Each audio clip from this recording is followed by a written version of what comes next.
Here's Johnny. To infinity and beyond! Ted, my boy, it's gonna be legend. Wait for it. Dairy. A man must have a code. Say my name. You in it. We have to go back, Kate. What makes you so fucking special?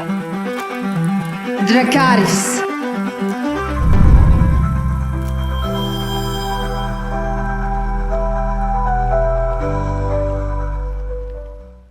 Ora, boas pessoal, sejam bem-vindos a um novo episódio do First Take, nosso programa, rúbrica da Fornalha, na qual eu trago dois convidados, cineastas que trabalham no meio, ou fazem curtas, ou realizam filmes, ou são argumentistas. No caso, hoje temos dois convidados e queria dar espaço para que vocês se apresentassem e dessem a conhecer a nossa malta. Olha, portanto, eu sou o José Luís Peixoto e apresento-me como J. Peixoto, porque pronto, infelizmente o nome José Luís Peixoto já está ocupado. Eu estudei Tecnologia da Comunicação Audiovisual na ESMAD, que é uma escola do IPP. Estudei com o Pedro, foi lá que nos conhecemos, mas podemos elaborar um pouco nisso mais daqui a um bocado. Quanto ao meu percurso, eu tirei a licenciatura, depois tirei uma pós-graduação em argumento e decidi envergar pela área da escrita de argumento. Na escrita, escrevi uma curta-metragem, que é o Maelstrom, com o Pedro, que também falaremos disso mais daqui a pouco. Também desenvolvi uma websérie com o Pedro, que está neste momento ainda em desenvolvimento, com a Agenda Norte. E também estou a trabalhar com a produtora Op Filmes, em mais um par de séries que também ainda estão em desenvolvimento. E pronto, não vale a pena estar agora a entrar muito em coisas específicas. Fora disso, eu realizei um pequeno documentário para a residência cinematográfica do Plano Frontal, que é do Festival de Documentário de Melgaço, e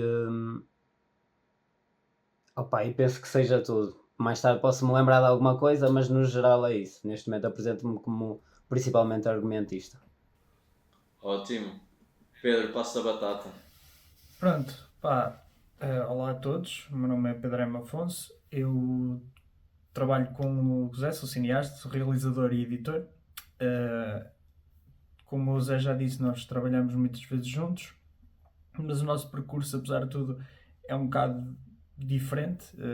Eu comecei, primeiro licenciei-me em Ciências Biomédicas e depois mais tarde decidi, porque queria enverdar na área do cinema, que sempre tinha sido a minha paixão, decidi ir para a ESMAD, foi aí que tanto eu e o Zé nos conhecemos, e a partir daí comecei a desenvolver também um gosto especial pela realização, que era o que eu queria fazer desde sempre, mas também com algumas incursões por outras áreas, seja a área do som, onde fiz parte de um coletivo de arte sonora, com o Filipe Lopes, que foi nosso professor e é um excelente artista musical, mas também paralelamente também desenvolvi trabalho académico de escrita de artigos não científicos, não é bem o termo certo, mas de artigos de análise filosófica de algumas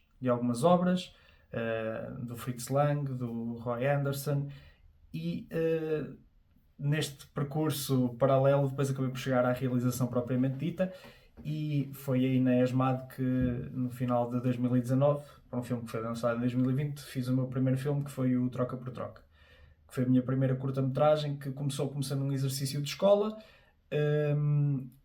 e acabou por fazer um percurso por festivais muito porreiros. Estreou no Curtas de Vila do Conde, foi ao Caminhos de Cinema Português, esteve nas pré-nomeações para os prémios de FIA Estudante, ou seja, naquelas fases prévias aos últimos 5, e foi aí que mais ou menos eu lancei a minha carreira, por assim dizer. Depois de sair da faculdade, realizei mais 2 curtas-metragens, realizei um documentário experimental, não acho que experimental seja bem um termo, mas um bocadinho mais art house,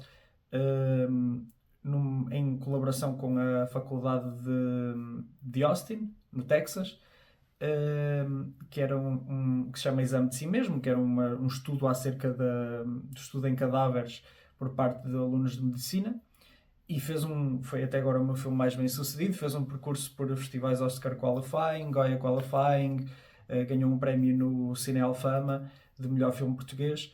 Portanto, foi efetivamente assim o meu ponto alto até agora da minha carreira em termos de realização. Paralelamente fui trabalhando como editor e como assistente de realização. Trabalhei com o José Alberto Pinheiro, que realizou o Mau Mau Maria na longa-metragem mais recente dele, que ainda está em produção, como primeiro assistente de realização, e trabalhei como editor para o Nuno Bernardo, que é um realizador relevante cá em Portugal. Fez o Gabriel, fez o Diário de Sofia, e trabalhei com ele o ano passado e com a Patrícia Brazia, editando a minha primeira longa-metragem, que era um filme que se chamava Colégio do Tempo para Amnésia, e que esse filme acabou por estar, e está na Opto, se quiserem ver.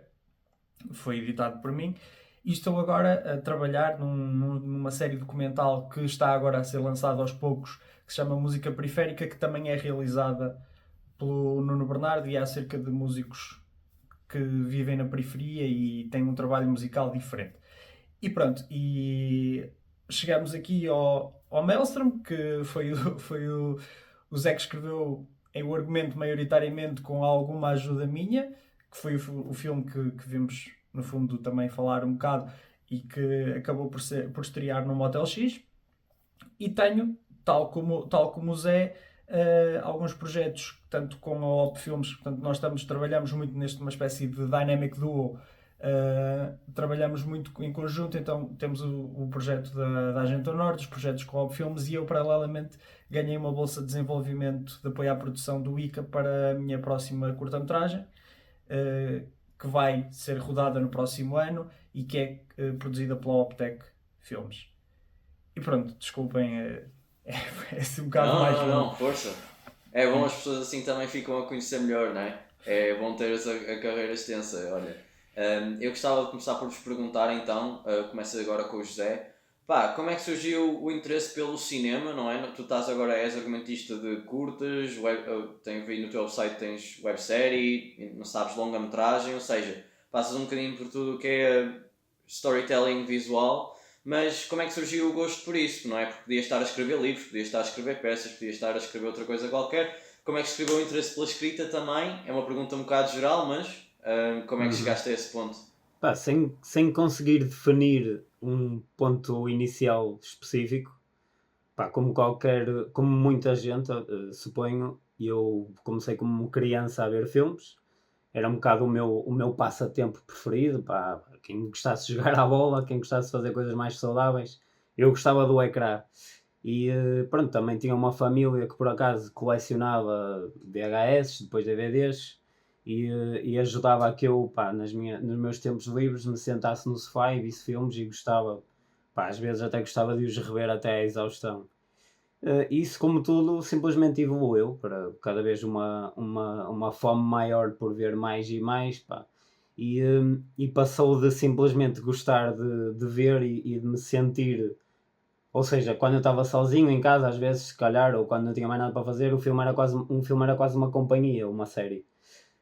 Isso acaba por evoluir também. O filme acaba por ser algo que nos desafia. Às vezes o filme é mais do que um mero entretenimento, se bem que eu adoro o cinema de entretenimento, mas também um filme também pode ser uma ótima peça que nos desafia a ver as coisas de diferentes perspectivas e nos levanta questões que nunca levantamos antes.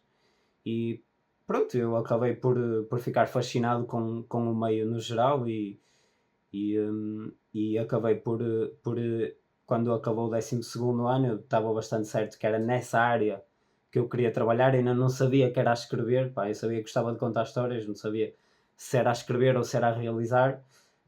Por causa disso escolhi o nosso curso, que era Tecnologia de Comunicação Audiovisual, que era bastante abrangente, ou seja, ele deixava-nos explorar um pouco de todas as áreas dentro do meio audiovisual, até fotografia deixava, e eu até cheguei a realizar um exercício multicâmaras, até foi algo que eu achei engraçado, ou seja, tinha mesmo um pouco de tudo, mas depois de uma experiência de realização no segundo, se não me engano foi no segundo ano, pá, não é que eu tenha desgostado, mas percebi que não me sentia tão confortável a realizar como me sentia na parte da concepção da ideia, seja a escrever, seja opá, mesmo num trabalho de pensar em storyboard ou pronto, de decoupage, para mim era mais interessante do que a própria realização, e era algo que eu até notava que o Pedro se sentia muito mais confortável, e até esta relação que nós temos ajuda-me a mim próprio a perceber o que é que eu próprio gostava, ou pronto, eu notava, tipo, eu tenho uma facilidade a realizar,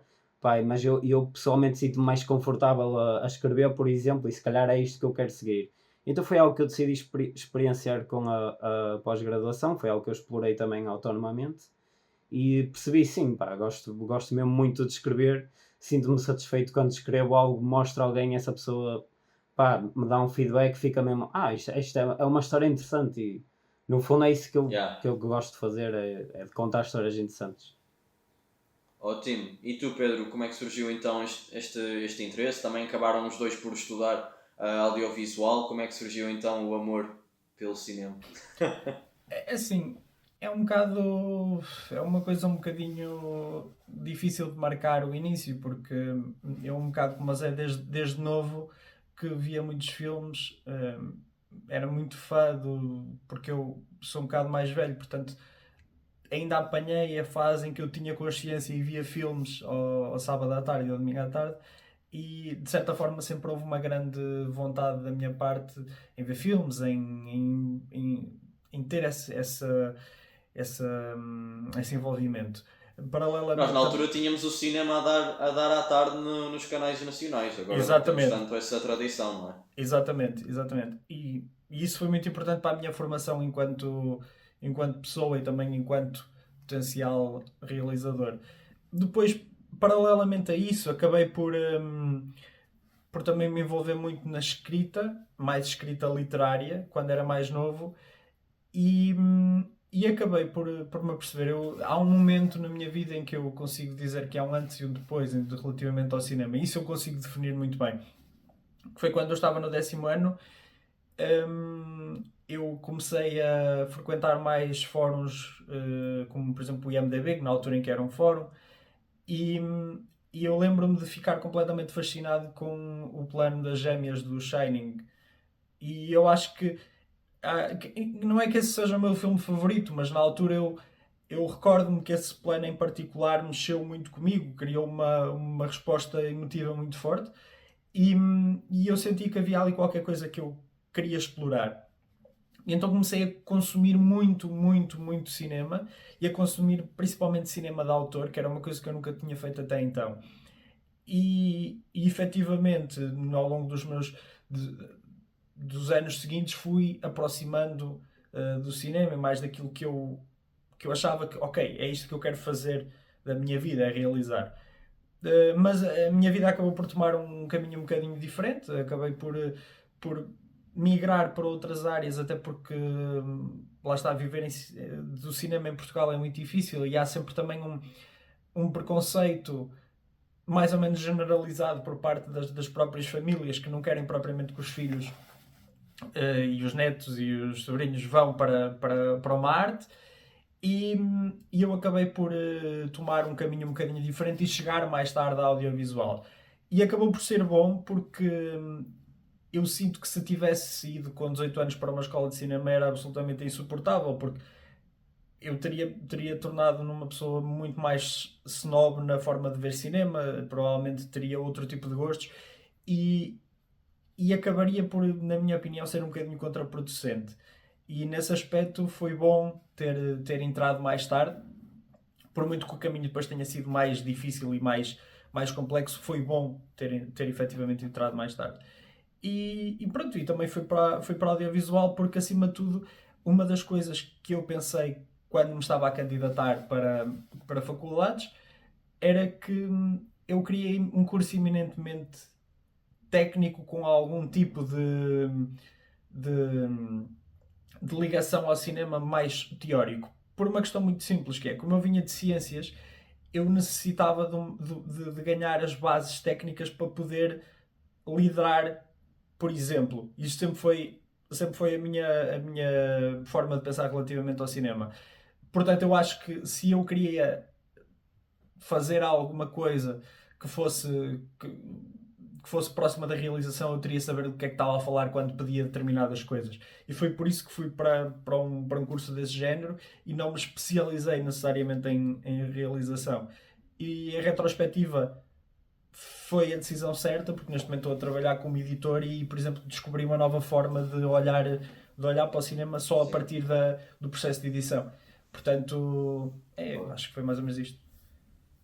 E vocês, a pergunta penso que seja também um bocado para ambos, vocês estudaram os dois cinema, vocês acham a experiência de estudar cinema, a aprendizagem, acham que foi importante ganhar essas bases? Pelo menos para mim foi extremamente importante. Eu não tinha conhecimento quando comecei a estudar em relação a como pegar uma câmera, como editar um vídeo, como muitos dos meus colegas já tinham, mas gostava de saber como foi para vocês esse processo. Eu estudei cinema fora, no estrangeiro, vocês estudaram em Portugal, e queria também entender como foi a vossa experiência nesse caso. Como é que foi? Vocês conheceram-se na faculdade também e o surgimento dessa relação? Como é que vocês começaram a trabalhar juntos? Podem elaborar um bocadinho nesse sentido. Assim, eu diria que, pá, sem querer ser o a mais claro, mas o melhor que a faculdade nos dá vai ser sempre as pessoas com quem acabamos a trabalhar mais tarde, para todos os efeitos. E no meu caso, então, é óbvio, não é? Porque hoje estou aqui a ser entrevistado com o Pedro, acho que é por causa disso. Mas é como o Pedro disse, pá, eu também vim do curso do secundário de Humanidades, muita gente que tirou a licenciatura connosco, né? Muita gente tirou a licenciatura connosco, veio de um curso de secundário que era dedicado a, pá, seja a vídeo, seja a artes, e eu, tal como o Pedro, também senti que não tinha muito essa base técnica, pá. Eu não sabia mexer numa câmara como os meus colegas sabiam, estás a perceber? E para todos os efeitos um curso ajuda nisso, ajuda a perceber um bocado a base daquilo que nós queremos explorar a seguir. É claro que, para mim, que depois me decidi dedicar ao argumento, um curso que foi maioritariamente técnico, que se calhar não foi tão útil como foi para o Pedro. Mas consigo distinguir algumas coisas que foram úteis mesmo a escrever, pá.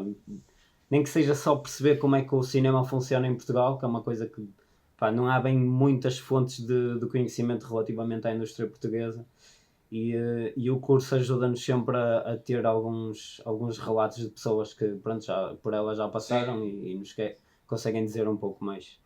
Mas acho que Olha, eu acho que uma cena que a Escola de Cinema também vem a oferecer é a forma como nós olhamos para os filmes que fazemos e os filmes que vemos. Eu acho que, por exemplo, eu desde que comecei a trabalhar em filmes, acho que olho para cada filme que vejo de forma diferente.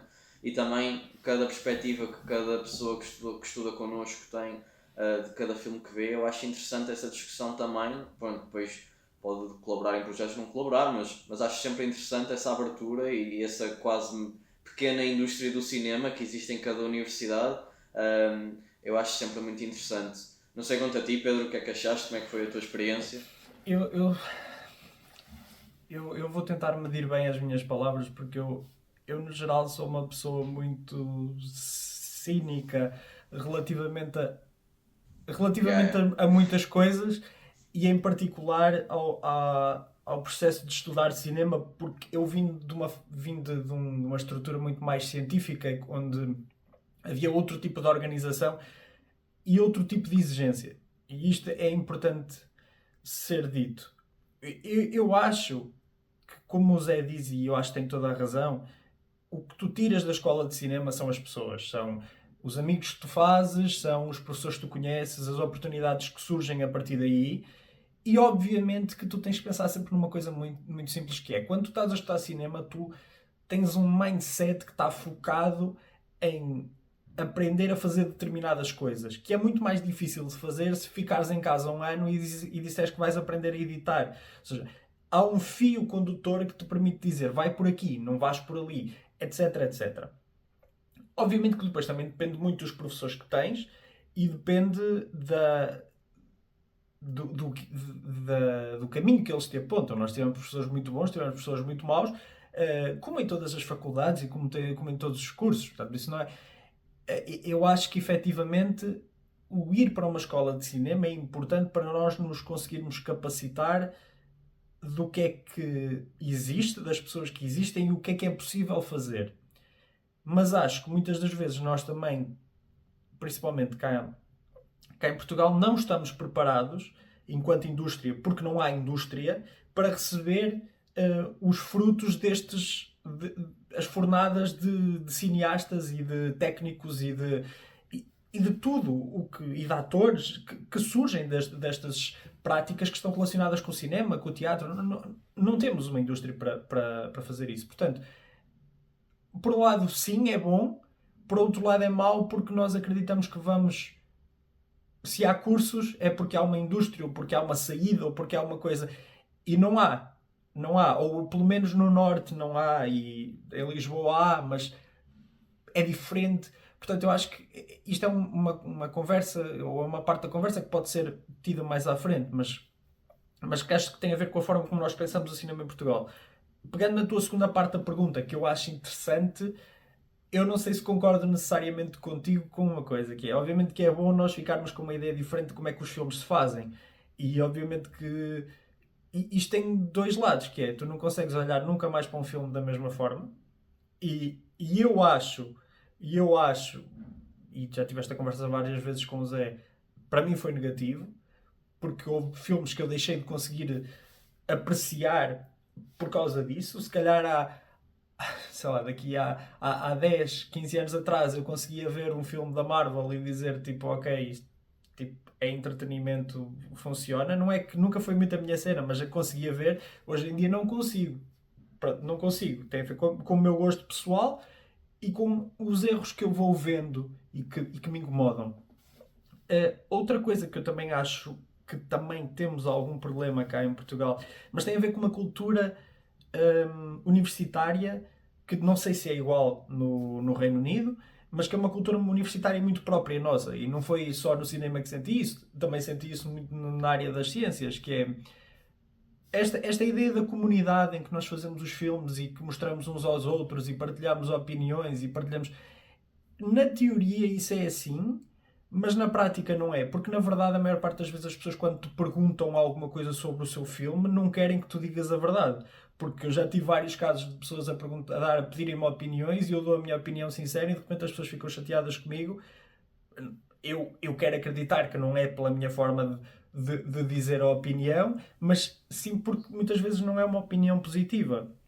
Ou é uma a opinião que tu dás ao projeto das pessoas, certo? Exatamente. Mas o feedback que dás, sim. Exatamente, mas sim, não é uma opinião do género, tipo, a tua ideia está mal ou tu não sabes fazer isto. É tipo, aqui podias ter experimentado isto, podíamos ter, aqui noto isto.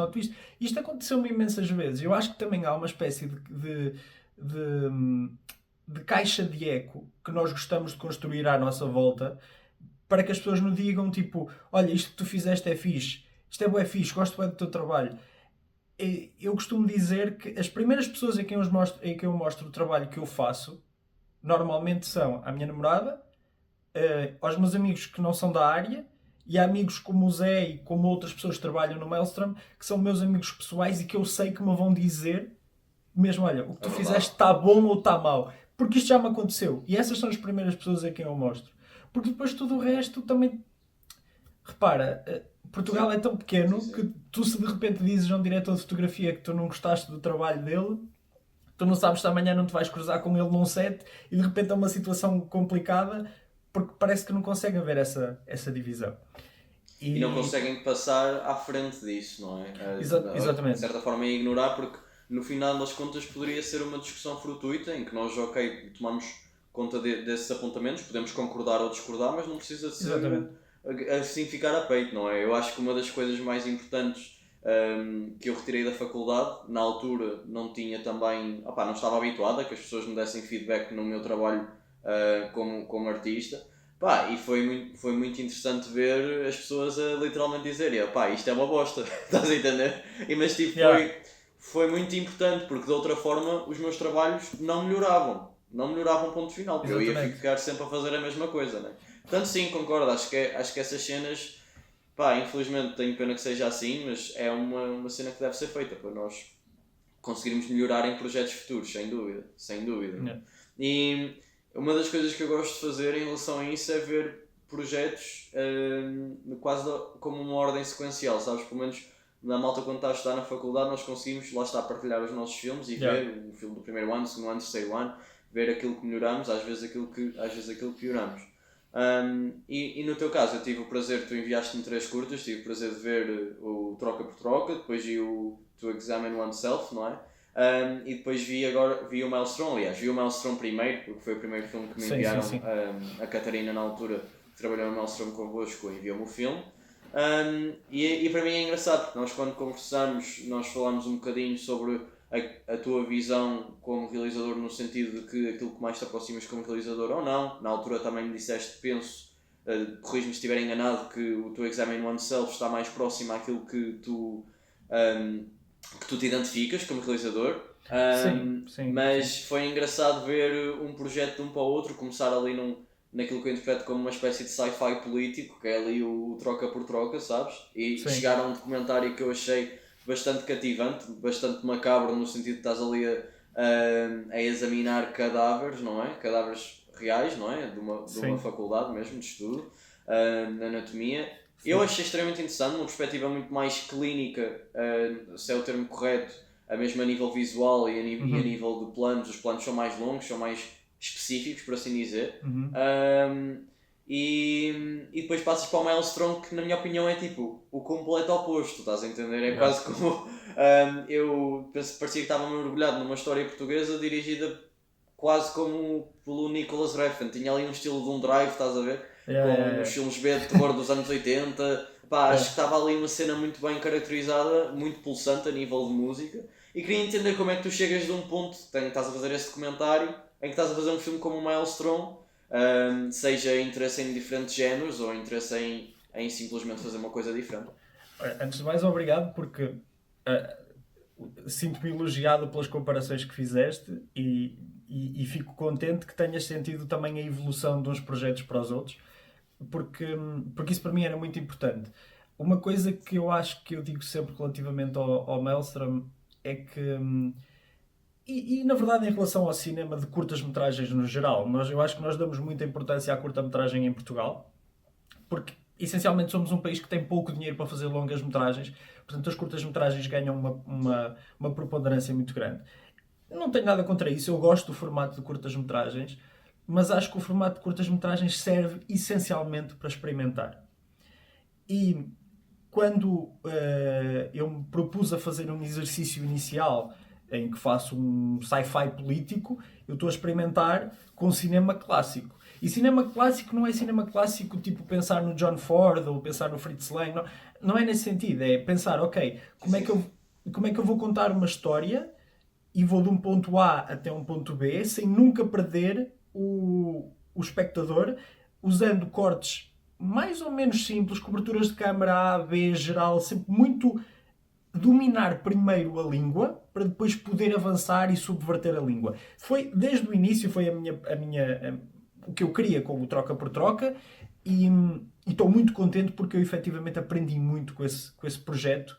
Foi filmado em 3 dias, porque lá está, foi um filme filmado em 3 dias com algumas set pieces mais complicadas, mas que ganha muito porque foquei-me essencialmente no diálogo, corte, pensar para o corte e pensar nesse aspecto. Quando depois eu faço o exame de si mesmo, é diferente porque as minhas referências, mesmo antes do Troca por Troca, sempre foram referências muito mais art house. Sempre foi muito mais o meu local de conforto. E depois isto vai ser ainda mais engraçado quando tu perguntares ao Zé qual é que é o local de conforto dele. E depois isto ainda vai criar aqui uma coisa que ainda vai ser mais estranha na nossa dinâmica, mas que eu acho que é por isso que funciona muito bem. E quando eu fiz o exame de si mesmo, eu disse... eu queria muito fazer um projeto sobre o estudo em cadáveres, porque a minha namorada é médica. E eu lembro-me uma altura dela ter chegado a casa muito triste, muito, muito deprimida, como muitas vezes, quando estava a estudar em medicina, e eu perguntei-lhe o que é que se passa, tipo, o que é que aconteceu na escola. E ela contou-me a primeira vez que ela entrou no teatro anatómico e viu um bebé morto. porque efetivamente nós temos que pensar sempre no sentido em que os médicos para aprender têm que aprender em cadáveres, porque é a coisa mais próxima que têm de uma anatomia verdadeira, das variações entre as pessoas. E quando ela me contou essa história, que eu não vou contar aqui porque é extremamente gráfica, eu fiquei com uma sensação muito estranha do género. Há aqui uma coisa muito sinistra a acontecer na sociedade, que é, nós pedimos aos médicos que sejam extremamente sociopatas nesta componente da existência deles, mas ao mesmo tempo, quando vamos ao médico, queremos que sejam médicos carinhosos, que cuidem de nós, que tenham muito afeto, mas nós sujeitamos às coisas mais agressivas visualmente que podemos imaginar. O filme que tu viste está altamente filtrado relativamente às imagens porque eu filmei durante 2 semanas no Teatro Anatómico. Eu tenho gigas e gigas que eu disse, em conjunto com a minha orientadora, que foi a Patrícia Nogueira, e em conjunto com o André, que era o diretor de fotografia, que nós dissemos, nós não vamos usar isto porque isto é muito gráfico, isto não ajuda a nossa mensagem, etc, etc. E então eu decidi fazer uma coisa observacional, uma coisa muito mais Frederick Wiseman, uma coisa com muito mais Kieslowski, uma coisa muito mais próxima daquilo que eu acho que o cinema deve ser na minha concepção art house. E sinto que o consegui. O filme foi relativamente bem recebido. Tem as suas limitações e acho que neste momento estou bem com elas, mas foi um filme que, apesar do seu caráter extremamente difícil, foi bem recebido.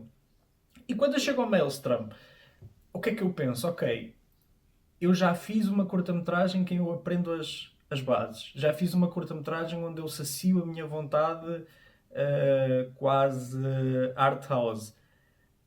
E estava num ponto da minha existência em que eu estava com grandes dúvidas relativamente ao que eu queria fazer no futuro, porque eu não estava a tirar prazer de filmar. Não estava a tirar prazer de estar num set, não estava a gostar. E eu disse na altura ao Zé e ao Daniel e à Catarina e ao Sebastião também, que foi assim a equipa mais próxima, que todos foram próximos, mas esta foi se calhar assim a que esteve mais nos centros de decisões, e disse, eu quero fazer uma coisa em que eu me divirta. Portanto, eu quero fazer uma coisa tipo diferente, que não encontres muito do género em Portugal e que acima de tudo todos nós nos consigamos divertir a fazer, seja para o Zé para escrever, seja para o Daniel para fazer a direção de fotografia, seja até para os próprios atores. E é daí que surge o Maelstrom. Foi uma ideia de, ok, vamos inventar e vamos nos divertir. E eu diverti-me a fazer o filme. E foi, e é um bocado essa a minha... Como é que eu salto de umas coisas para as outras? Obviamente que há nuances, mas acho que no geral é isto.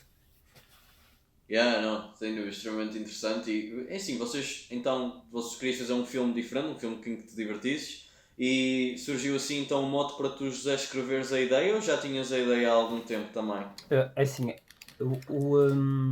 essa mudança de perspectiva do Pedro eu acho que ocorreu um pouco a meio do desenvolvimento, ou seja, o filme começou como uma coisa, uma história simples, estávamos a sair da licenciatura e tínhamos a ideia correta de que, pronto, temos de fazer filmes, nós temos tempo livre, temos material, só faz sentido nós estarmos a fazer filmes e pormos em prática tudo aquilo que aprendemos.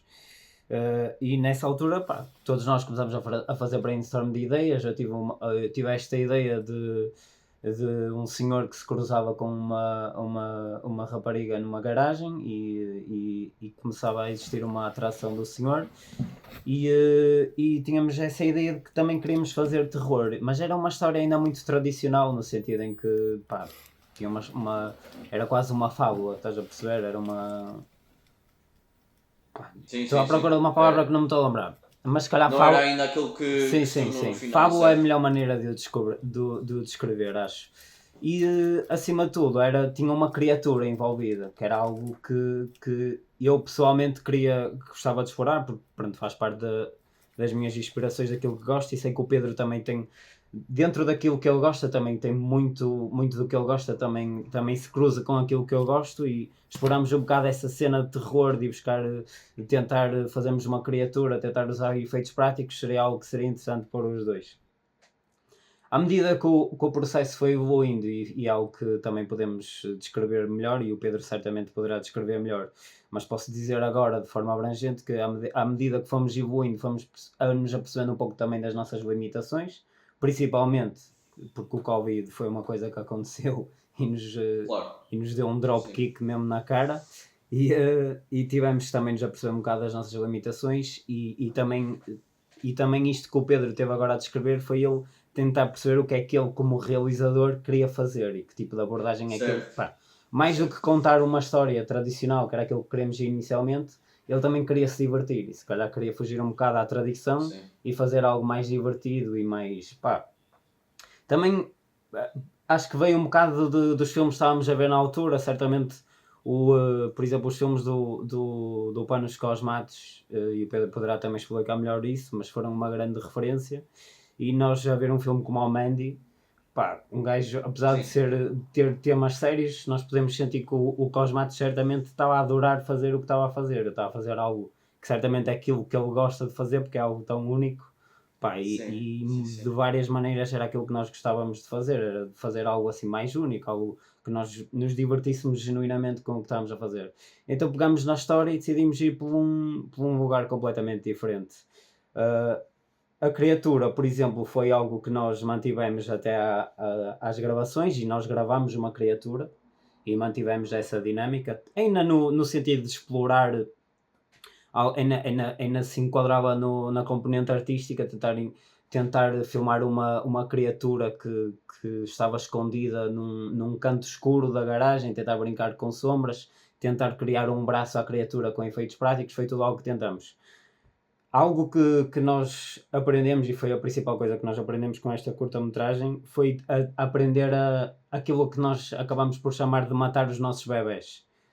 Que em inglês se chama Kill Your Darlings, e nós fomos um bocado mais sinistros a chamar aqui a nossa própria prática. E foi um bocado, por muito que eu, até como escritor, tivesse apegado à criatura, o Pedro certamente sentiu que o filme funcionava muito melhor sem ela, porque nós também temos as nossas limitações. Também não vale a pena estar aqui a dizer tivemos tanto trabalho a filmar. Tipo, no final tudo o que nós queremos é contar uma boa história e que o resultado final seja algo que nos sentimos, que estejamos orgulhosos por isso. E nós tivemos um excelente exercício, uma excelente aprendizagem ao tentar fazer a criatura, mas é da minha opinião que o resultado final ficou muito melhor ao ter essa evolução e decidir, ok, vamos tirar a criatura e vamos tentar reformular o filme, e na minha opinião resultou. Mas acho que o Pedro também certamente terá algo a dizer quanto a isso. Sim, pode ser alguma coisa que vocês possam explorar, trazer uma criatura para um projeto vindouro, agora já com alguma experiência também de fazer isso também, não é verdade? Olha, uma coisa que eu queria perguntar a ambos é, vocês estão a fazer um filme, uma curta-metragem em Portugal, uma curta-metragem independente ainda como, penso que foi projeto de escolas, se estiver correto, mas aquilo que eu queria dizer com isso é, como é que vocês conseguiram arranjar algum financiamento para fazer o filme, se fizeram campanha, se falaram com, sei lá, entidades diferentes, porque imagina, eu penso que eu sinceramente em Portugal acho muito complicado arranjar financiamento em qualquer parte do filme, sinceramente foi muito complicado no meu filme, a gente conseguiu, mas queria falar sobre vocês, sobre o vosso processo e como conseguiram, de certa forma, tornar o filme possível, não é verdade? Nesse aspecto, falta aqui a pessoa mais importante para falar sobre isso, que é a Catarina, que fez um trabalho notável desse aspecto. Dentro das muitas dificuldades que tivemos, se ela não tivesse desenvolvido o trabalho da forma que desenvolveu, não teríamos tido dinheiro nenhum. Obviamente que há aqui algumas atenuantes, que são sempre as atenuantes que se usam em Portugal, que é nós tínhamos material, principalmente Sim. Eu e o diretor de fotografia e o Gaffer tínhamos algum material que poderíamos utilizar para fazer as filmagens e foi... Nesse aspecto foi o grosso do material que veio daí. Depois, em termos de apoios, nós fizemos uma campanha de crowdfunding, que vale o que vale, porque o crowdfunding em Portugal não é uma coisa bem difundida e também não somos propriamente um país onde as pessoas têm propriamente dinheiro, dinheiro de sobra para dar às pessoas ao final do mês. Portanto, como sempre, acaba por recair sobre as nossas famílias, acaba por recair sobre os nossos amigos. Mas foi importante para as despesas do dia-a-dia, corriqueiras, por assim dizer. E depois tivemos também a sorte de ter várias entidades que financiaram parcialmente, ou seja, deram-nos descontos, por exemplo, não pagamos os cenários, filmamos num hotel, filmamos numa garagem, num parque de estacionamento, e não tivemos custos associados a isso, e parecendo que não, isso são custos avultados num orçamento, e foi bom termos tido esse apoio. E numa fase já mais final conseguimos o apoio de duas juntas de freguesia da zona de Matosinhos, que foi na zona onde filmamos parte do filme, não foi todo lá, mas filmamos parte do filme, e que eles acreditaram no projeto e disseram sim, nós queremos financiar, achamos que isto faz sentido dentro da nossa política cultural, e o financiamento deles auxiliou-nos. Agora, obviamente que vamos chegar aqui ao final e dizermos o dinheiro chegou? Não. Temos, obviamente, ainda dinheiro do nosso lado, ou seja, não é dívidas, nós não temos dívidas, nós pagamos tudo, simplesmente somos nós que estamos a pagar diretamente o projeto. Certo. E muito provavelmente vai ser um custo que nunca nos vai sair de cima, porque muito dificilmente vamos arranjar um apoio para a pós-produção, um apoio para a distribuição, que já começou. Apesar de termos procurado a distribuição em Portugal e em qualquer lado é paga, é uma parte importante. Portanto, também é injusto chegar junto de uma distribuidora e dizer vocês não querem distribuir isto e tipo, nós não vos pagamos nada. Não é assim que funciona. Claro. Portanto, o filme também é o que é, no sentido em que é bom para nós criarmos um currículo, é bom para nós termos imagens, e eu acho que tem muitas imagens que podem funcionar muito bem nos nossos currículos. É uma história interessante, são coisas que nós experimentamos e que agora podemos saber fazer para o futuro. Agora, estar a falar do financiamento em Portugal aplicado a esta curta-metragem, não acho que seja o melhor, porque as circunstâncias foram muito particulares, tínhamos acabado de sair do Covid. Sim.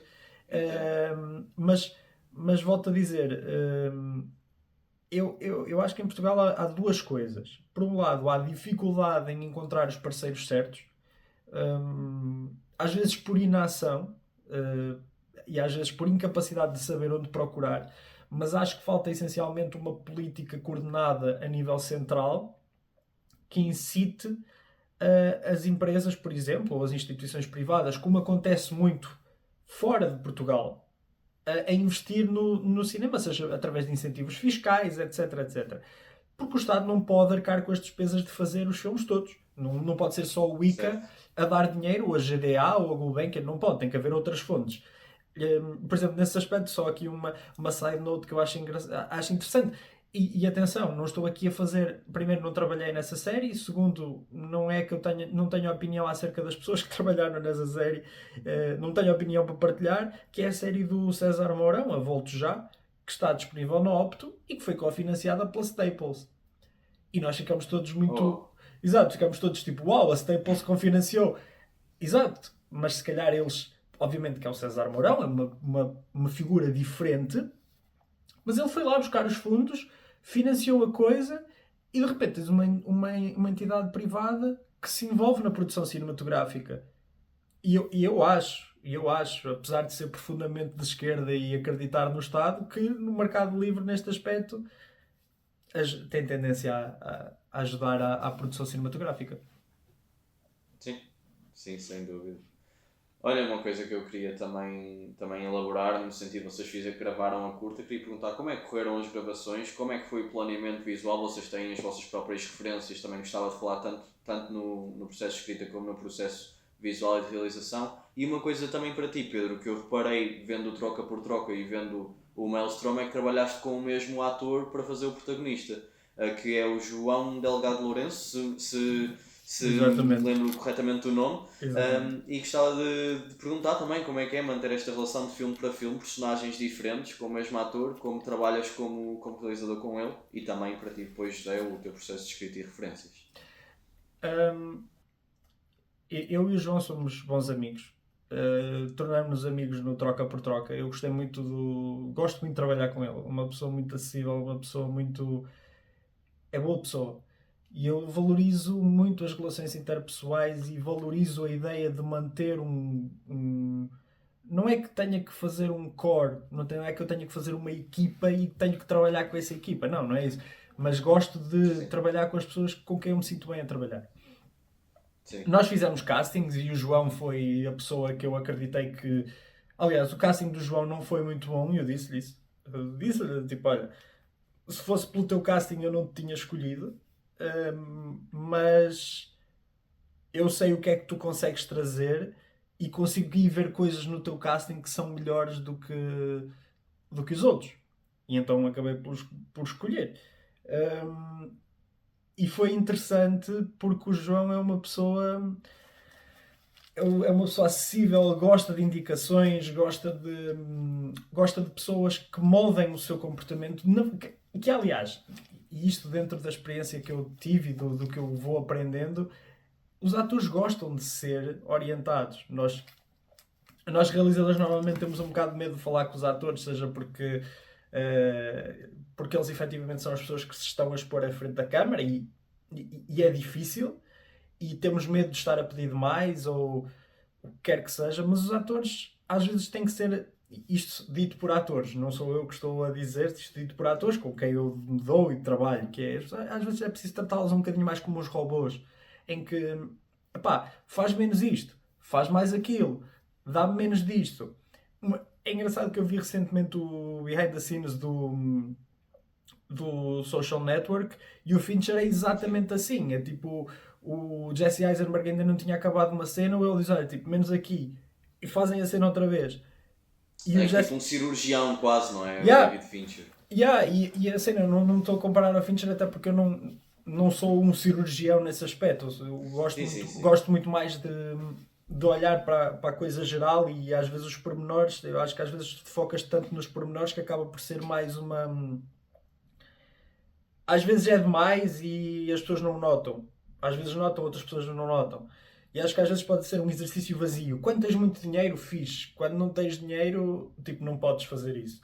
E então o João é muito bom a interpretar aquilo que eu quero e é muito bom basicamente a dar tudo o que tem em projetos pequenos e grandes também, mas no meu caso ele trabalhou em 2 projetos pequenos. E foi de um profissionalismo incrível. Nos 2. Portanto, o João é daquelas pessoas que eu quero sempre envolver nos meus projetos. Aliás, no Proof of Concept que fizemos para a série, ele também aparece. Faz uma espécie de cameo, que não é bem um cameo, mas também aparece. E nesse aspecto foi interessante. Quanto a referências, antes de passar a palavra para o Zé... Isto parte aqui de 2 coisas. O Zé falou de uma coisa muito interessante e eu acho que há aqui uma coisa antes de... Eu fui muito diva com o Zé. E eu sou a primeira pessoa a dizer isso. Eu fui muito diva no sentido em que o Zé às vezes foi ingrato para o Zé porque ele apresentava-me cenas e eu dizia tipo, não é isso. E ele diz-me, então o que é que é? Eu, não sei, mano. E era difícil para ele, mas também era difícil para mim porque eu sabia o que é que não queria, mas não sabia o que é que queria. Mas sabia que não era aquele o caminho. E às vezes o trabalho de realização é um bocado também esse. É um trabalho às vezes de ser um bocadinho diva. E dizer tipo, não. E obviamente que tendo do outro lado pessoas que tu acreditas e que conheces e que gostas, tu sabes que essas pessoas vão se esforçar por fazer alguma coisa que seja bom para todas as partes. E eu recordo-me na altura ter visto o Mandy e de ter começado a interessar-me mais por algum tipo de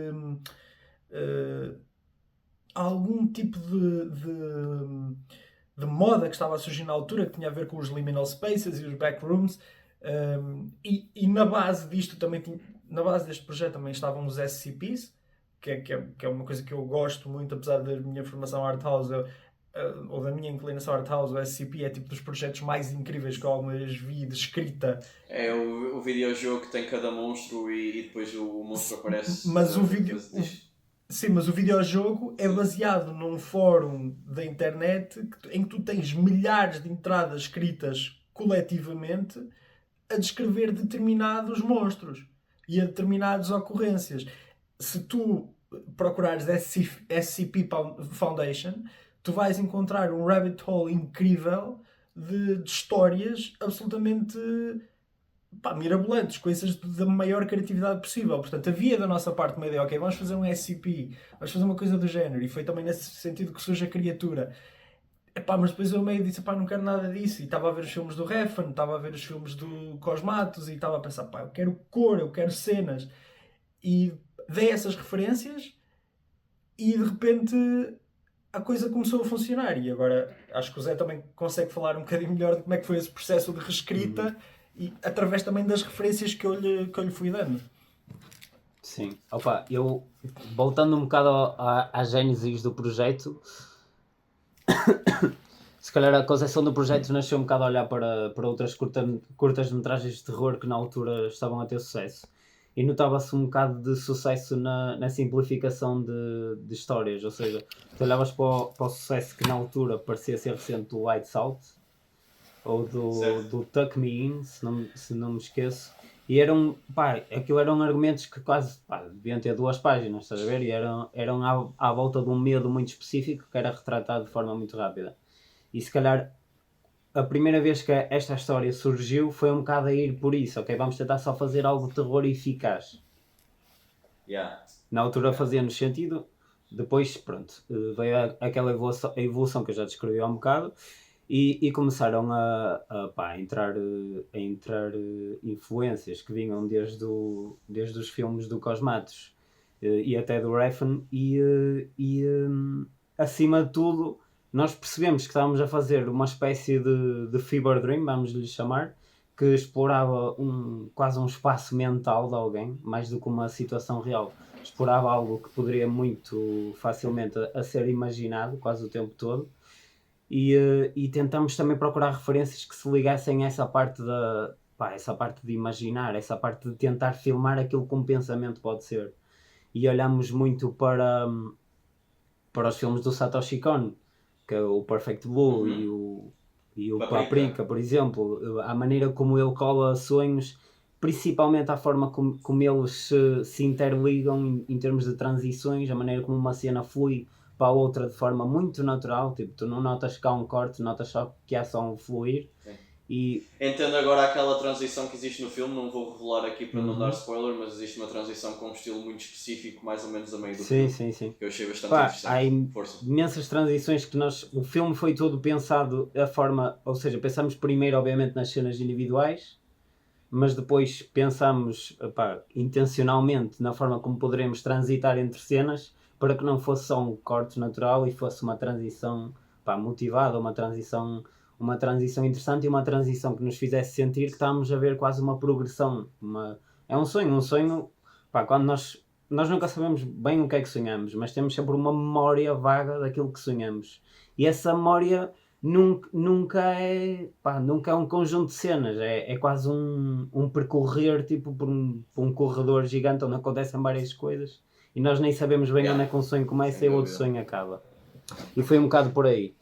E deixa-me só adicionar uma coisa, desculpa interromper, que é, por exemplo, tu falaste dessa transição, João, que é uma transição muito específica, mas isto não foi, esta questão das transições foi tão importante para nós que se tu definires o filme se tu dividires o filme em dois momentos, ou seja, entre o real e o sonho, tu consegues em todas as cenas, se souberes qual é que é a chave para desvendar isso, e eu posso dizer aqui que é uma cor, tu sabes que todas as cenas que têm uma determinada cor são sonhos. E todas as cenas que não têm essa cor são a realidade. E tipo, isso são coisas que nós fizemos também como trabalho de direção de arte e trabalho de cinematografia, em que foi totalmente... Não foi só uma ideia do género, tipo, vamos fazer aqui uma transição gira. Não, vamos fazer aqui uma transição, mas esta transição tem que significar que nós vamos mudar de um estado para o outro e ela tem que servir um propósito narrativo, um propósito dramatúrgico. E se tu vires o filme com essa intenção, obviamente que isto são só pormenores um bocado, eu disse que não acreditava muito no trabalho do Fincher, que não é que nunca acreditasse, mas que não me revia muito. Se calhar nesse aspecto foi um bocado Fincher-esque nesse aspecto, porque nós fizemos isso. Eu duvido que alguém tenha reparado até agora, sabes? Mas fizemos. Portanto, era só uma parte que queria colocar. Pronto, José, tu passaste do argumento para a edição, não é verdade? Pronto, foi agora passar mais para o processo da pós-produção. O Pedro tinha vindo a editar vários dos seus projetos e recentemente continua a trabalhar como editor. Desta vez escolheram fazer esse distanciamento, troca do papel. Tu passaste da escrita para a edição. Como é que foi esse processo?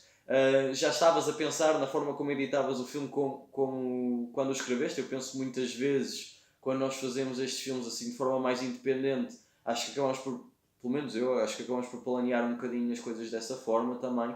Mas também lembro-me que vocês gravaram, como referiram há pouco, aquela questão da criatura e depois tiveram aquela expressão que também disseste do Kill Your Darlings. Sim. Como é que foi esse processo de retirar coisas, tirar aquilo que não gostavam, o feedback de outras pessoas, como é que, se vocês mostraram o filme a mais gente, qual é que foi a recepção inicial, se calhar dos primeiros cortes, como é que foi essa evolução, que eu acho sempre, pessoalmente, a parte... É quase como fazer o filme todo outra vez, sabes? É quase como ver o filme com olhos completamente diferentes, não é? Portanto, eu antes de editar este filme, obviamente, já na licenciatura já teria editado alguns exercícios, também editei a curta-metragem que eu já falei que realizei, que não foi um exercício que eu gostei provavelmente de realizar, mas pronto, eu editei e tal como essa curta-metragem também editei muitos mais exercícios que os quais gostei de editar. E o Pedro sempre, pronto, nós sempre acompanhamos o percurso um do outro, eu já vi tudo o que ele fez, ele já viu tudo o que eu fiz, e acho que posso falar por ele que ele gosta da forma como eu edito, é por isso que eu também editei esta curta-metragem. Também já tinha editado o Proof of Concept da websérie que falei, também já tinha, o Pedro realizou, eu editei, pronto, já tínhamos explorado essa dinâmica. E aqui decidimos explorar também, já que estávamos a fazer uma curta-metragem que seria para currículo, faria sentido se o Pedro iria envergar pela parte da realização e o Pedro teve, enquanto realizou, teve mão no argumento, teve mão na edição, teve mão na cinematografia, teve mão no som, teve mão em tudo, obviamente. Faria sentido eu estar um bocado encarregue da parte da edição, ou seja, eu edito, obviamente, tenho feedback, tenho o Pedro a guiar-me, também obviamente temos feedback do diretor de fotografia, porque é um filme extremamente visual, é preciso saber perceber o que é que vamos fazer, até principalmente em termos de aplicação de efeitos, eu e o diretor de fotografia chegou uma parte em que eu tive que editar a partir do computador dele, por causa dos efeitos, foi quase uma simbiose. E um bocado, como eu falei da ideia de planear transições antes de as fazermos, de tentar escrever transições no argumento, sim. O casamento entre argumentista e editor, pronto, eu diria que foi gratificante por essa vertente. Porque acho que é uma maneira que nem toda a gente escreve um bocado a planear assim. Ou às vezes quem escreve os seus próprios filmes pode estar a pensar vagamente, ok, aqui corta para o fade to black ou whatever. Mas aqui foi um bocado mais, um bocado mais transição. Eu lembro-me de escrever mesmo no argumento, aqui há uma transição por detrás da coluna para outro momento do dia na garagem. É um bocado especificar um bocado mais as transições de uma forma que se calhar não é tão comum, mas que acaba por estar presente no resultado final. Ótimo, Pedro. Queria também saber, como realizador desta curta, como é que foi também tu veres a curta a mudar, porque eu, pelo menos, quando edito as minhas próprias curtas ou quando trabalho com outras pessoas, vejo um filme completamente diferente no final. Qual era no vosso corte inicial? Era muito maior do que o corte final? A tua curta tem, penso que à volta de 17 minutos, não é? Como é que foi jogar com estas cenas e se o processo, se a conclusão do projeto, estás satisfeito? Como é que foi depois, mais tarde, a nível de festivais, também com a duração do filme, falares um bocadinho sobre essa experiência? Acho que seria interessante também.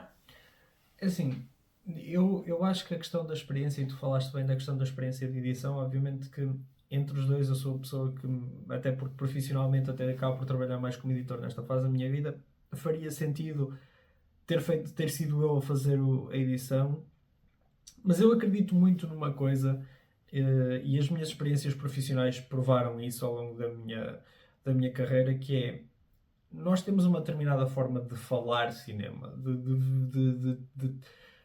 de editar, de escrever, e isso tem muito a ver com as nossas referências e tem a ver com, muitas vezes, até com o nível de criatividade visual que cada um de nós tem. E eu acho que eu sou uma pessoa muito mais textual do que visual, por exemplo.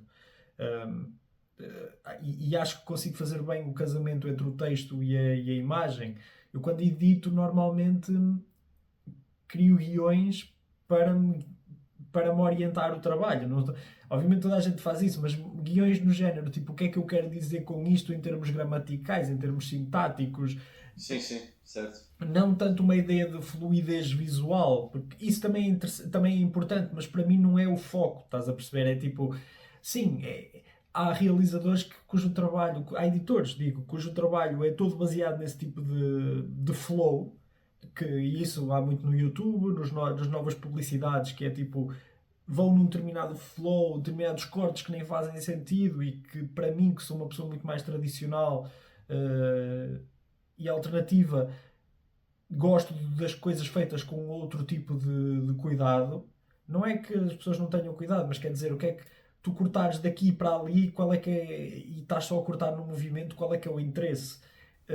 E portanto, nesse aspecto, para mim foi bem importante fazer duas coisas para este filme. Primeiro, ter a experiência de trabalhar com alguém que edita o filme, e eu dou o filme e diz, daquilo que nós fizemos vais editar, e depois aqui vamos limar as arestas do que é que eu acho que fica bem, do que é que tu achas que fica bem, e vamos conversar. Primeiro porque é assim o standard, normalmente, como é que se faz cinema fora de Portugal. Só em Portugal é que há uma ideia um bocado napoleónica daquilo que o realizador deve ser. E eu não acredito muito nessa ideia, eu gosto muito da ideia de trazer colaboradores, e eu queria experimentar isso. Segundo, e o Zé, na verdade, disse que eram duas, mas são três. Segundo, uma coisa que o Zé já disse e que é verdade, que é, eu sempre gostei muito da maneira de editar do Zé. Uma coisa muito mais ritmada do que aquilo que eu costumo fazer, ritmada rápida. Ou seja, eu não vou por aí naturalmente. Não é que eu não consiga fazer, consigo, mas não me sai naturalmente, nem me sai tão bem.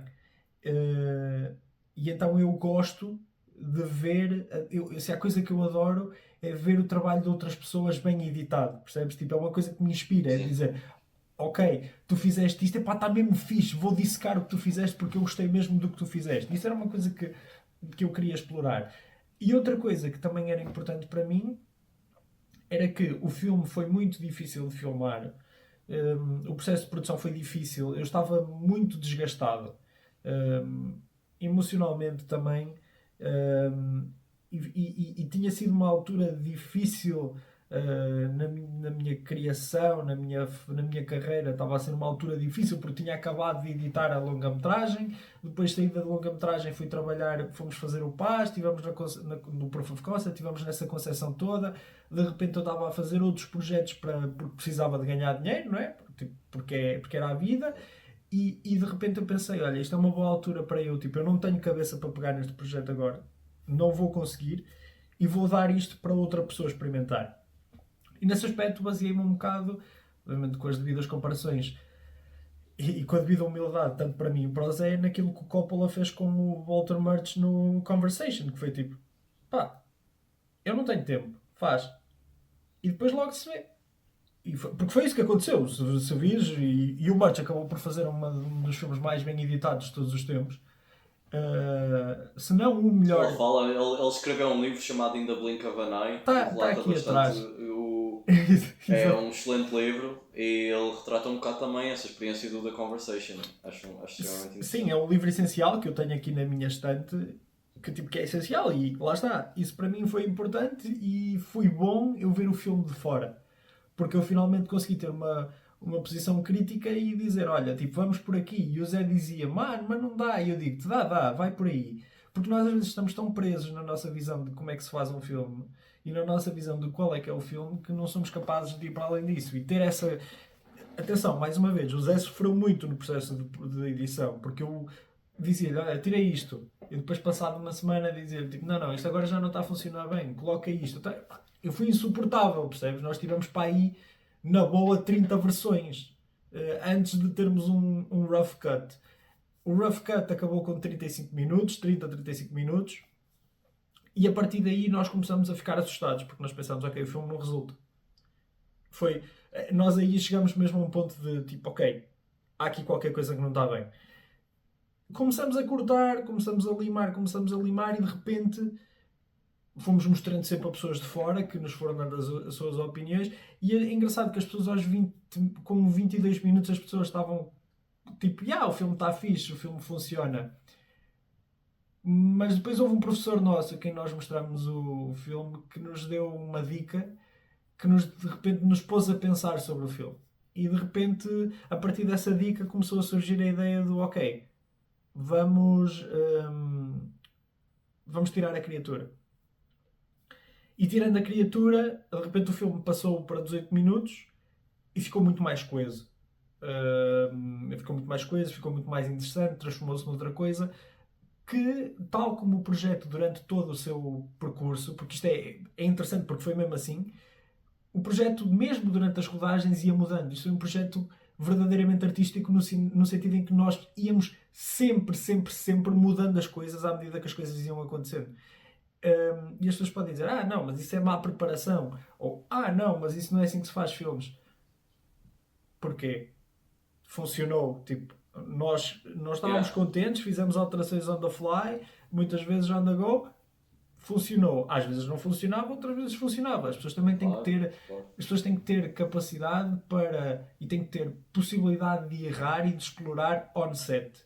Obviamente que o assistente... É também aquilo que falavas, as curtas para ti também são algo para tu experimentares e sim, claro. estilos e maneiras de fazer cinema, e qualquer forma é válida, desde que pode dar resultados, pode não dar resultados, mas de qualquer forma é válida de fazer um filme. Exatamente, o assistente de realização não concordava muito com esta visão e chateava-se muito comigo, e com razão. Os assistentes de realização nunca concordam com esse tipo de cinema, mas é verdade. Depois era pior, para ele era pior porque ele era assistente de realização, mas ele tinha sido segundo assistente de realização na longa-metragem em que eu fui primeiro assistente de realização, portanto ele sabia que eu sabia como é que os assistentes de realização são. E então havia todo um jogo psicológico, uma guerra psicológica a acontecer entre nós para tentar roubar mais tempo. Ele tentar roubar-me tempo e eu tentar roubar tempo a ele. Mas pronto, ao fim e ao cabo, se me perguntares, e tu fizeste-me uma pergunta que é uma pergunta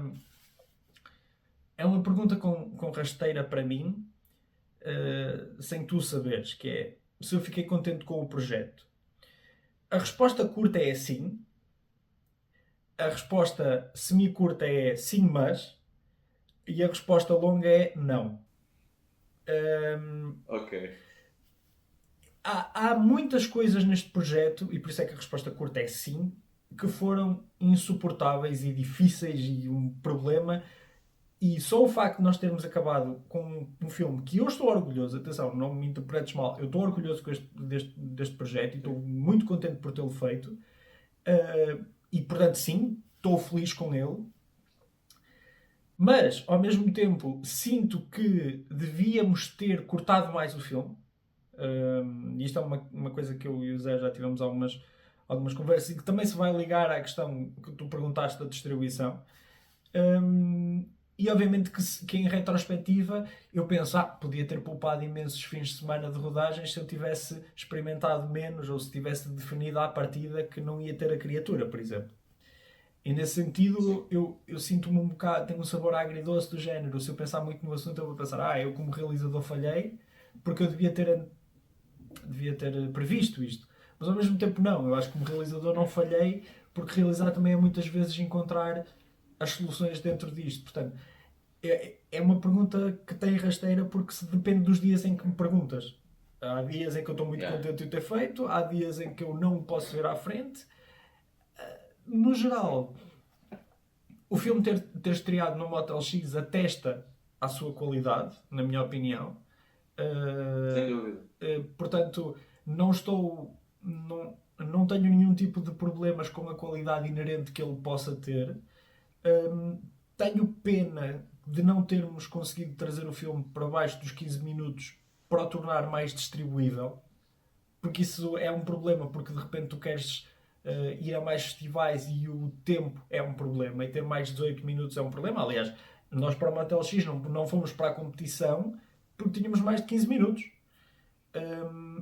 Portanto, isso é um problema.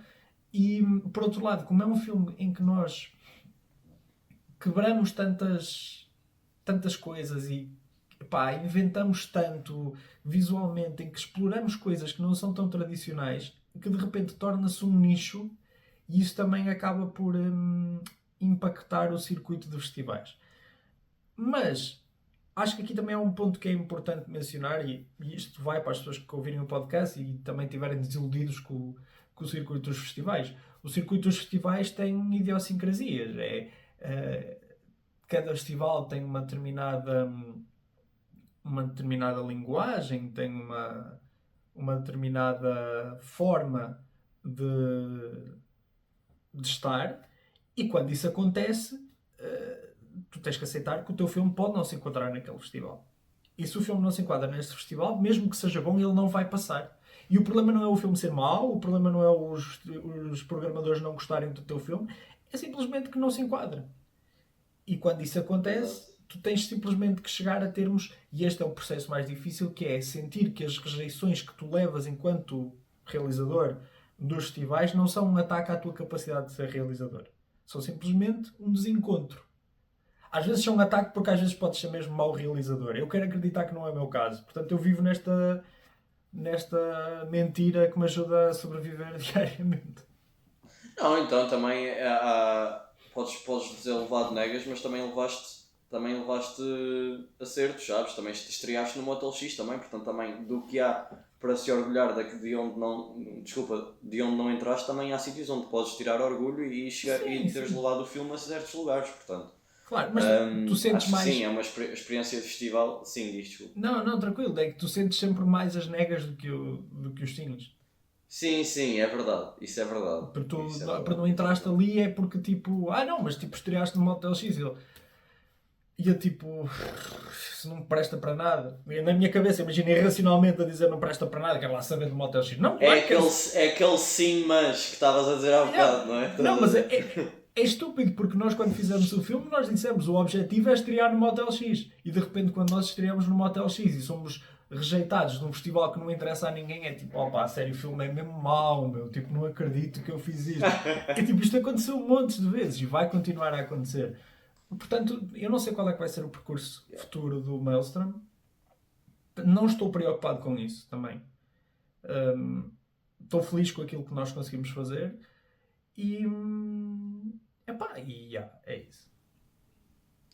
Malta, falem um bocadinho sobre o futuro, o que é que vocês planeiam. Eu sei que vocês tiveram uma longa-metragem que recentemente foi selecionada no nono evento do Guiões, certo? No festival, cerca de julho, penso. E queria perguntar, eu sei que o Pedro também tem uma curta agora que vai ser está financiada, que vais gravar para o ano, correto? E como é que está o planeamento para isso? Projetos futuros, concretização? Editaste agora também a webséries, que na minha opinião, como ex-músico, por assim dizer, que eu tive uma banda também no meu tempo de liceu, gostava também que falasse um bocadinho sobre esse projeto, assim de forma breve, e também tu, José, como vão esses planos futuros dentro do mundo do cinema? Não sei se queres começar tu, Pedro. Não, vai tu, Zé, depois eu... Pronto, eu posso falar primeiro das coisas que estamos a fazer em conjunto. A primeira nós escrevemos um argumento para longa-metragem, que é o Jane Sem Medo, para ser realizado pelo Pedro, co-escrito por nós. O projeto já foi acolhido pela Agenda Norte, e com a Agenda Norte estamos agora na fase mais complicada na vida de um projeto, provavelmente, que é o desenvolvimento, a procura de financiamento, a procura de formas de realmente o fazer. Felizmente há pouco tempo tivemos essa seleção para o Festival Guiões. Era um programa dedicado a coproduções. O projeto passa-se em 2 países, passa-se em Portugal e em França, E pronto, é sempre um bom sinal de que realmente há qualidade no projeto e poderá haver interesse nele no futuro e espero que nos próximos tempos continuemos a angariar esse tipo de oportunidades até que seja execuível ir com o projeto para a frente. Depois temos a websérie também com a Agente Norte, já filmamos um Proof of Concept.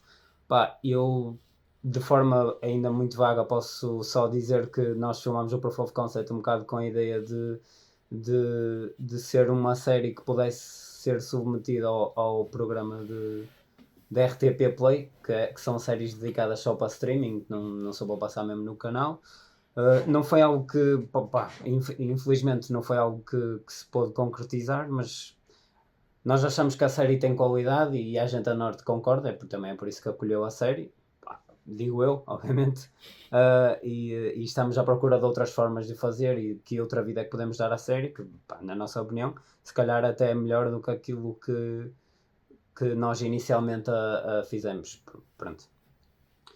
Depois temos tanto eu como o Pedro temos uma relação criativa com a produtora Op Filmes, que é do Henrique Oliveira.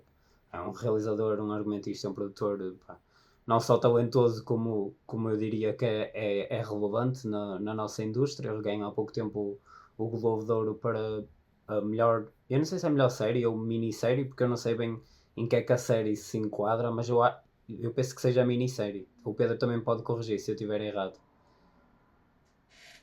Mas pronto, a série em questão que eu estou a falar é o Cuba Livre. Pronto, também é uma série que agora está disponível para se ver na Netflix e acho que atesta um bocado a qualidade do Henrique em si. E nós ultimamente temos tido a oportunidade de colaborar com ele, para a nossa satisfação, claro, uma pessoa que tem muito a ensinar. E posso dizer que estamos a desenvolver projetos que são exclusivamente para televisão e para streaming, ou seja, projetos serializados, mas que ainda estão numa fase de desenvolvimento que não vale a pena estar aqui com muitos detalhes, até por motivos de superstição. Não gosto de estar a dizer que há projetos que existem sem saber se eles são viáveis de existir sequer. Claro. De resto, eu pessoalmente continuo dedicado. Eu sou sempre mais dedicado à escrita e principalmente agora tenho uma afinidade por projetos serializados para televisão, por isso estou um bocado mais focado nesta colaboração com a OP. Obviamente continuo focado nas outras coisas também, mas neste momento é isso a minha prioridade, diria.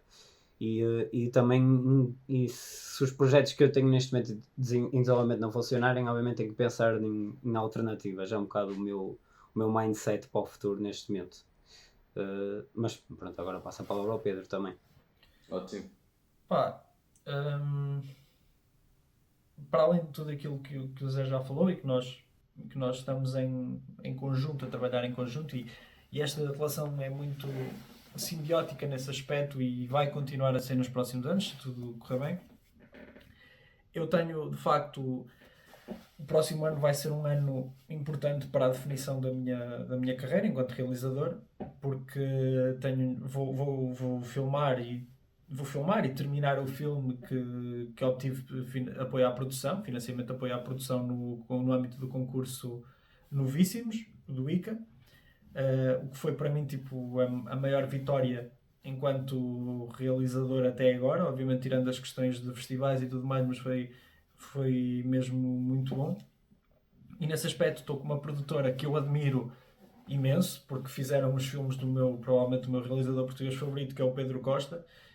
Portanto, sinto que estou no lugar certo para fazer a coisa que eu quero fazer e como eu quero fazer. Portanto, é um filme que vai ser rodado e terminado no próximo ano. Não sei as datas de estreia porque vai depender muito dos festivais. Mas estou muito entusiasmado e acho que pode ser um filme muito importante para a definição da minha carreira enquanto realizador e do meu futuro curto, médio prazo.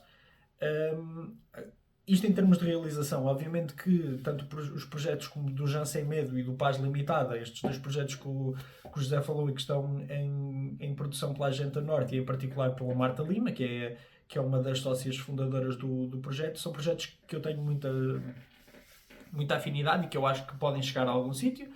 Só que como o Zé disse bem, é uma questão de encontrar os financiamentos certos e às vezes tens sorte nos, às vezes tens sorte noutros e a coisa é sempre um bocado volátil. Paralelamente a isto, e porque eu acho que pelo menos não estou nesse ponto da minha vida, nem tive essas oportunidades de realizar publicidade, que é tudo um meio bastante diferente e mais frenético. Tenho trabalhado muito como editor e o meu trabalho como editor tem variado imenso. Tenho feito coisas tanto para teatro, entrevistas, coisas institucionais, como tenho também feito coisas mais autorais, por assim dizer. E esta série que tu estavas a falar, que eu estou neste momento, o projeto chama-se Música Periférica, é um projeto da União Europeia que envolve várias instituições e uma delas é a Be Active Media, que é a empresa do Nuno Bernardo, que é também o realizador da série, e a série é basicamente uma exploração de artistas periféricos que se dedicam a folk music, a estilos de música um bocadinho dentro do pop, mas um bocadinho alternativos, e que faz uma caracterização deles, ou seja, de cada músico. O que é que eles fazem, como é que eles veem o seu som, com as influências, etc, etc. Tem 10 episódios, creio que até ao momento já saíram 4, podem acompanhar no canal do YouTube da Música Periférica. E eu estou agora a editar um episódio extra, mas que não tem necessariamente a ver com música periférica, mas é dentro do mesmo âmbito. Bom, sem dar muitos detalhes acerca da questão. Portanto, falar-te um bocadinho desse processo, é assim, primeiro é um processo longo. Estamos a falar de uma série que tem 10 episódios, de alguns com 8 minutos, outros com 15, mas estamos a falar de séries em que eu tinha 500, 600 gigabytes de material por episódio. Ou seja, eu tinha 4 horas, muitas vezes, de filmagens para destilar em 15 minutos, ou 10 a 15 minutos. Foi um processo difícil, mas foi provavelmente o processo na minha vida em que aprendi mais sobre edição, em que me obriguei a sair dos meus paradigmas de edição mais tradicionais, como nós estávamos a falar há bocado, que era, por exemplo, uma coisa que eu há um ano atrás não era capaz de fazer, por exemplo, com o Maelstrom, mas que agora já sou mais, porque aprendi comigo próprio a forçar-me a cortar de uma forma mais orgânica e mais fluida. E nesse aspecto foi excelente. E depois é a questão de que é documental, ou seja, é on the go, tu não controlas, tu não tens continuidade, então muitas vezes tens que forçar a continuidade, ou tens que forçar um movimento, ou tens que forçar um corte. E de repente torna-se um puzzle estimulante. Obviamente que o Nuno foi e é um realizador com o qual eu gosto de colaborar sempre, porque ele sabe o que quer e ele soube-me guiar muito bem nos documentários também para ele ter aquilo que queria, mas eu também lhe apresentei algumas alternativas, algumas coisas que eu acho que funcionaram bem. Por exemplo, no primeiro episódio há toda uma sequência em que nós andamos quase entre sonho e fazemos quase um paralelismo entre o músico a mostrar os sítios onde o videoclipe acontece e depois passamos para o videoclipe e há quase um match cut nas ações. Este tipo de soluções são soluções que foi quase algo que eu fui obrigado a aprender, mas que estou muito contente, e acho que é uma série que vale muito a pena ver, porque fala primeiro de pessoas que eu acho que são extremamente talentosas, obviamente uns mais do que outros. É uma produção que é nacional, com bons nomes como o Nuno Bernardo, o Luís Silveira no som, o Pedro Negrão na cinematografia, e acima de tudo é uma coisa que nós estávamos a falar há bocado em off, que é uma coisa pensada para a net, é uma coisa pensada para tu perderes 15 minutos a ver isto, 10 minutos a ver aquilo no telemóvel, na televisão, whatever, e vê-se bem. E isso era uma coisa que era importante, era ver-se bem. Portanto, eu diria que este é quase sabes, se contrapuseres a edição do que eu fiz aqui com a edição do que eu fiz no Exame de Si Mesmo, no meu documentário, é tipo diametralmente oposto, mas aqui há o desafio de te dizeres, ok, agora tens que fazer alguma coisa que não deixe que as pessoas se apercebam que estão a ver um filme. Enquanto que no Exame de Si mesmo é tipo, agora mostra às pessoas que elas estão a ver isto e têm que estar a ver isto. Elas precisam de ganhar consciência. Portanto, foi um exercício interessante nesse aspecto. Ótimo, ótimo. Olha, queria-vos perguntar aos dois, para concluirmos, foi uma conversa extremamente interessante. Gosto muito de sempre saber o que é que a malta está a fazer no nosso país e malta a começar a sua carreira. E malta, eu termino sempre este first take com uma pergunta. Normalmente gosto de, tanto no caso desta vez, é a primeira vez que temos 2 convidados no mesmo programa, e queria perguntar a cada um filme ou uma série que vos tenha influenciado ao longo da vida. Nem precisa ser se calhar algo que influenciou diretamente o vosso trabalho, mas mais um filme ou uma série que vos diga muito e que vocês possam recomendar aqui à nossa malta da Fornalha. Se calhar começa tu, José. Sim. Eu já ia perguntar ao Pedro se ele queria que eu começasse. Sim. Opa, a série que eu trouxe para falar, eu começo já por dizer qual é o VIP. Foi criada pelo Armando Iannucci e é sobre o percurso de uma vice-presidente americana e eventual presidente. Spoiler alert, se quiseres depois meter no vídeo um spoiler alert. Se bem que eu não acho que isso estraga a apreciação da série de maneira nenhuma. E eu trago essa série por uma simples razão. Primeiro, tanto eu e acho que posso falar pelo Pedro, nós fomos pessoas que gostamos muito do Succession recentemente, e eu acho fascinante o sucesso que a série conseguiu ter, porque o Succession, para todos os efeitos, é uma série que traz uma abordagem muito diferente aos temas aos temas que traz à televisão.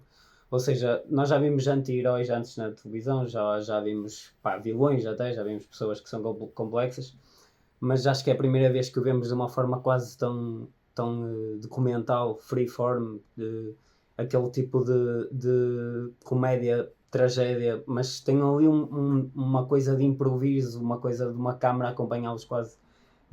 Não é quase, é influenciada tipo, assumidamente pelo Festen e pelos ideais do Dogma 95, e eu acho, e basta fazer um pouco de estudo nisso, o criador de Succession é o Jesse Armstrong. Ele começou um bocado a sua carreira, para além de séries como o The Thick of It e o Peep Show, se não me engano. O The Thick of It já é uma boa forma de ver onde é que este tipo de comédia surgiu e este tipo de linguagem surgiu, mas eu acho que é no VIP onde dá para perceber onde é que essa linguagem explodiu, basicamente, onde eles conseguiram realmente pegar nessa linguagem e fazer o melhor que podiam com ela.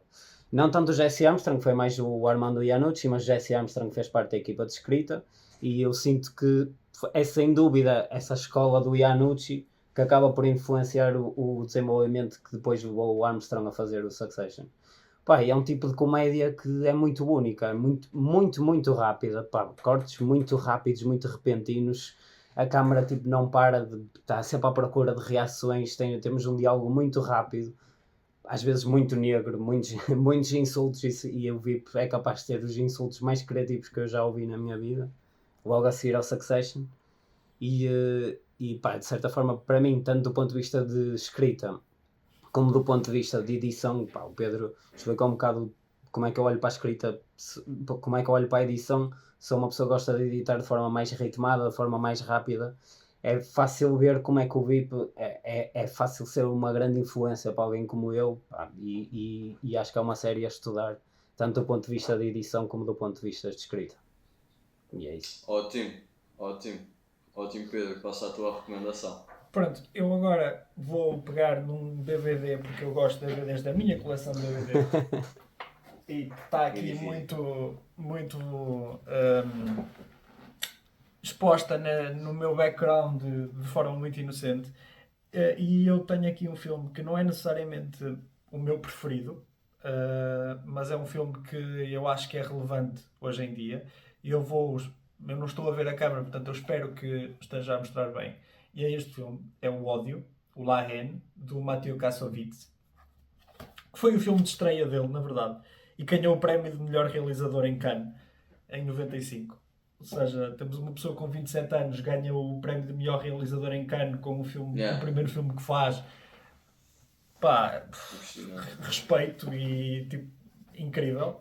E porquê este filme? Bem, primeiro porque este filme vai fazer 30 anos, em 2025. Uau. E continua a ser tão atual agora como era há 30 anos atrás, ou seja, nós estamos no mesmo ponto. E eu acho que há uma coisa que... Eu não vou ser tão técnico e tão positivo como o José foi com as referências dele. Eu sinto que o cinema, desde há uns anos para cá, o cinema político de intervenção se tornou um bocadinho mais marginal e tornou-se um bocadinho mais objeto de festival e não objeto de massas. Nós podemos falar do fenómeno do Barbie e do Oppenheimer, que foi muito bom de um ponto de vista comercial. Tanto eu e o José e os nossos amigos vimos ambos em cinema, mas eu posso dizer que se o melhor que o cinema atual, o cinema moderno tem para nos apresentar enquanto não diria propaganda, porque é um termo que pode induzir em erro, mas enquanto avisos para costumes morais, etc, etc, que os filmes também eram isso antigamente e agora estão a deixar de ser. Se o melhor que nós temos para o mostrar é o Barbie e o Oppenheimer, em termos mainstream estamos mal. Tão simples quanto isto.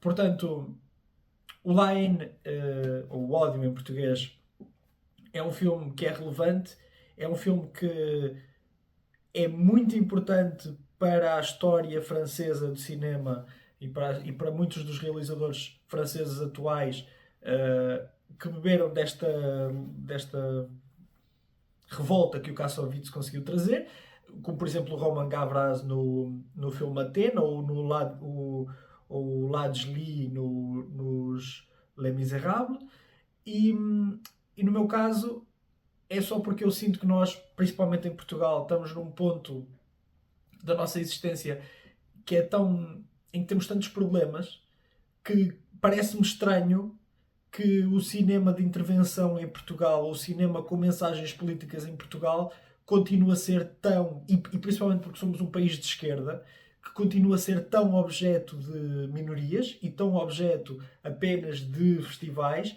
e não objeto de cinema. Só para terminar, o melhor filme que nós fizemos sobre o 25 de Abril foi o Capitães de Abril, que foi feito há 30 anos atrás pela Maria de Medeiros, que é um filme que tem os seus méritos e os seus deméritos, mas desde então não se voltou a fazer um filme que abordasse isso. Ou nunca se fez um filme sobre a guerra colonial que abordasse a guerra colonial da forma, por exemplo, que o Apocalipse Now aborda a guerra do Vietnã. A guerra colonial foi o nosso Vietnã e nós devíamos ter aprendido e precisamos de sarar enquanto sociedade. E o cinema podia ser uma forma de o fazer, mas tem que ser uma forma democratizada e universal, tal como fez o Coppola com o Apocalipse Now, tal como fez o Kassovitz com o Laim. E pronto, é esta a minha sugestão. Muito bem. Olha, obrigado pelas sugestões. Obrigado mais uma vez por terem aceitado vir ao podcast. Foi uma conversa impecável. Estão sempre convidados para voltar. Quando fizerem um filme novo, volto-vos a chamar. E obrigado por verem o podcast, malta. E até ao próximo First Take. Tchau. You're a wizard, Harry. I want to make him an offer again with you. May the force be with you. A day may come when the courage of men fails, but it is not this day. This day we fight. Here's Johnny. To infinity and beyond! Ted, my boy, it's gonna be legend. Wait for it. Dairy. A man must have a code. Say my name. You win it. We have to go back, Kate. What makes you so fucking special? Dracarys.